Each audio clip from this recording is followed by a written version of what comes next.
Thanks for that intro. Back again to switch my hat to walleye here. I call this a summary of recent observations for Western Arm walleye because, frankly, that's what it is. No hardcore analysis or modeling or big experimental designs here. Just some standard monitoring and smaller scale projects that have occurred over the past handful of years by this large number of people, so I wanted to acknowledge them. Paul Pieschek, Kirk Olson, and Sam Peterson from Wisconsin DNR, Dan Wilfund and Alicia Hollum from Minnesota DNR, and Joel Hoffman from the Duluth EPA. So a quick brief history of the St. Louis River walleye and fishery. In all honesty, we probably got a little lucky that the walleye stock and natural reproduction were maintained all throughout the 1900s and 1970s, mostly due to the poor flavor of walleye fillets by untreated industrial effluents. So not many people interested in eating them. However, the Clean Water Act helped remove this issue, and also millions of dollars of habitat restoration work through the AOC program has really helped maintain a very great environment for walleye production. So this population is still completely self-sustained by natural reproduction, and the habitat supports the largest stock of walleye in Lake Superior. And since it heads through a couple of the biggest cities in the region, the Twin Ports, the stock sees some immense fishing pressure. Over the past 20 years, Creel survey estimates of harvest have ranged between 10,000 and 43,000 fish. So like I mentioned at the beginning, this is just kind of a summary of recent observations, so I felt it pretty prudent to just prime you for the sorts of things I'm going to talk about, because I'm going to skip around a little bit. First, an update of the St. Louis River spawning stock population size estimates, and kind of looking into at what life stage we're first observing some recruitment variance. Next, we'll kind of get into some trophic things out in the lake in the Western Arm. Utilization of the lake inferred through stable isotopes, actual diet patterns of walleye out in the Western Arm, and displacement of St. Louis River fish out into the Western Arm through tag recaptures. So starting with the spawning stock, Wisconsin, Minnesota, every couple years or every few years, team up to try to get estimates of the stock size up in the St. Louis River. So the crews use multiple electrofishing runs over weeks at a time throughout the whole spawning run up at the Fond du Lac Dam, where fish are running up to that spawning habitat directly below the dam. They develop capture histories of individual walleye and provide those as inputs into an open population model framework and program mark called POPAN.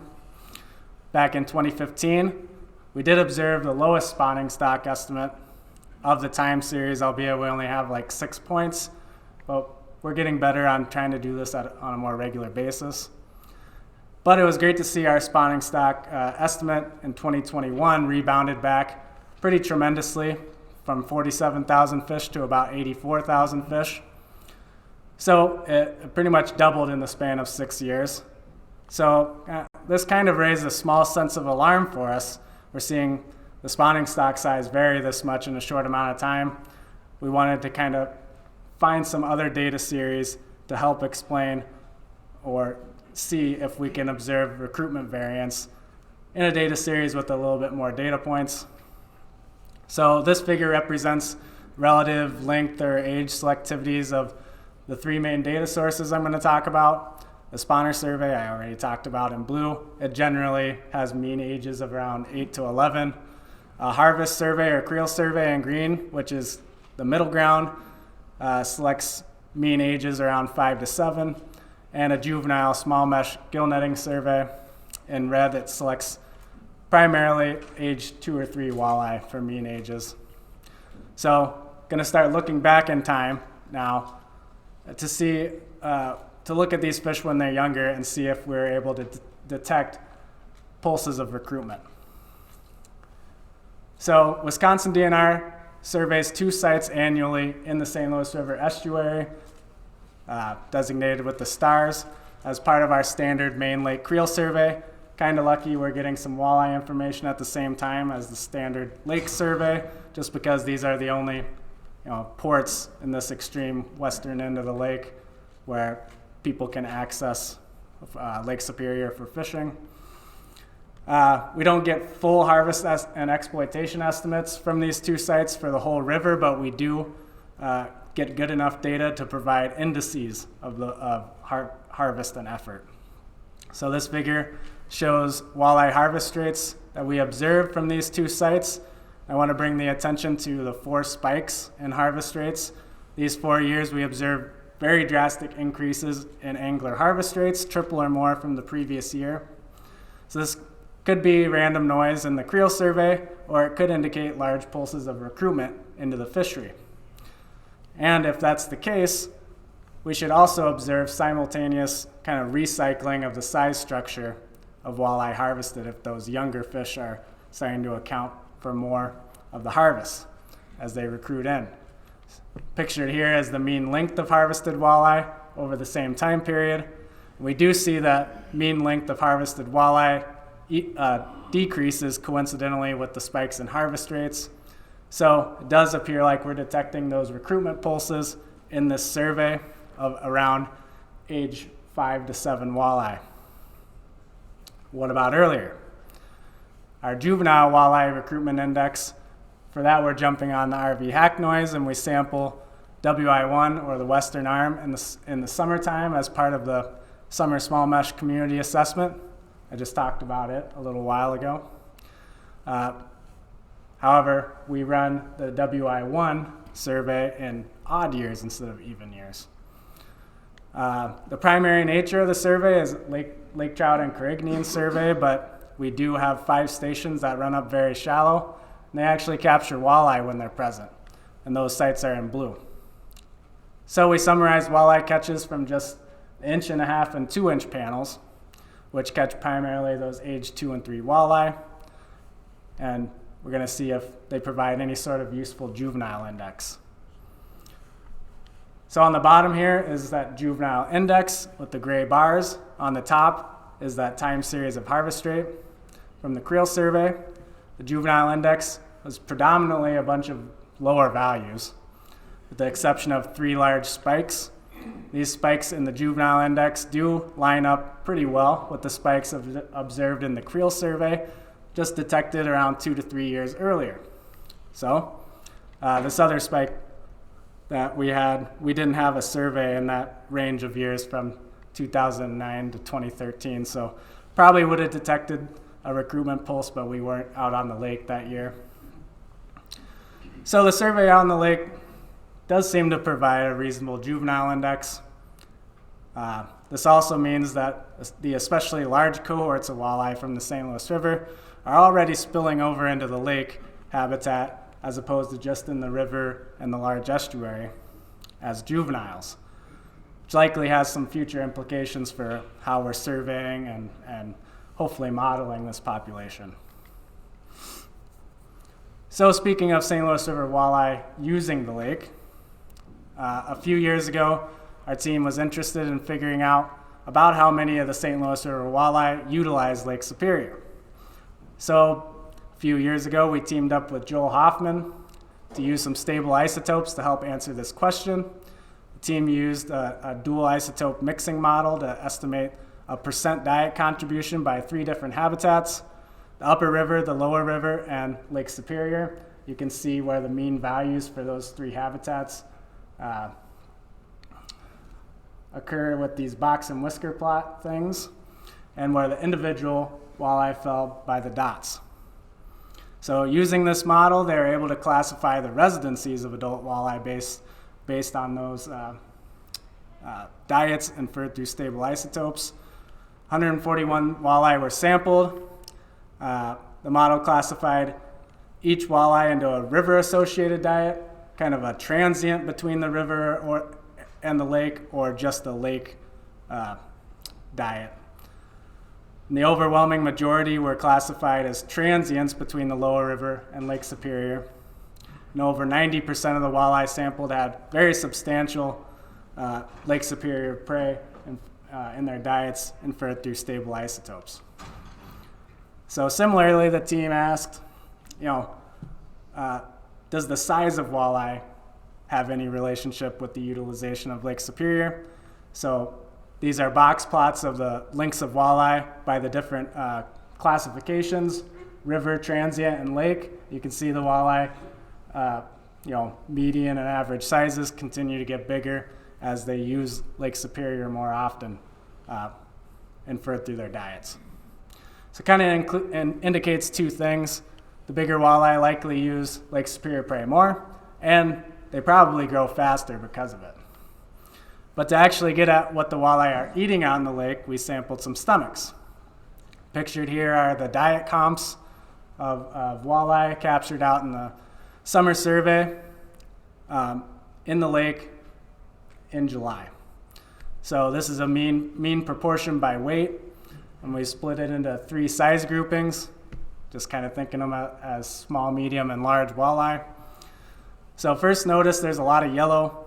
That's unidentified fish remains in these walleye stomachs, and it kind of seems to be a common thing across Lake Superior diet projects. A lot of unidentified mush fish remains in these diets, at least when you capture them from gill nets. But if you look at the top at the identifiable prey items, the small juvenile walleye are eating almost exclusively smelt, and the medium-sized walleye are eating mostly smelt, but about a quarter coregonids, so a little bit of coregonid use. But then almost half of the identifiable prey of the larger walleye stomachs are coregonids and half smelt. But as you would expect, these diet compositions are also subject to annual variability, specifically that use of coregonid prey. So when back in 2021, small ciscos were pretty rare out on the landscape, but after Mark's talk earlier, we know that in 2023, small ciscos were pretty abundant. Coregonids made up a much larger part of the walleye diets in 2023. Just kind of goes to show how much this 2022 year class has pretty much reverberated throughout the entire Lake Superior food web all the way to walleye in the extreme western arm. So along with the most recent 2 spawning stock surveys upstream at the Fond du Lac Dam, we tagged each walleye that we encountered and released them, and kept track of angler recaptures, agency survey recaptures, and commercial fishermen recaptures over the next year. And there's kind of a lot of nuances to tag recapture data, but we just wanted to get an overall idea of distribution and displacement patterns out in the lake and do a high-level comparison between 2015 and 2021. So in 2015, we had 243 recaptures reported from the fish tagged. 52% of those were within the lake. Median displacement from the tagging site at the Fond du Lac Dam was about 10 kilometers. So a lot of recaptures within the river and estuary.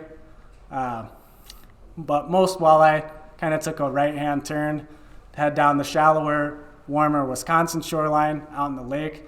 But only a couple of them were detected out in the Apostle Islands or east of Bark Point. On the other hand, in 2021, we had an overall much greater displacement and distribution of recaptured walleye. We recaptured 197. 82% of those recaptures were out in the lake, with a median displacement of about 23 kilometers from that Fond du Lac Dam. Basically, most of them recaptured out in the lake, and they were captured all the way down the Wisconsin South Shore, with several of them caught out in the Apostle Islands. And there's a few things that come to mind about what may have caused this change in distribution or displacement patterns. Water temperatures, the spawning stock size density, and whether or not there's a recent Cisco recruitment event or not. So first off, water temperatures were much warmer in the western arm in 2021 compared to 2015.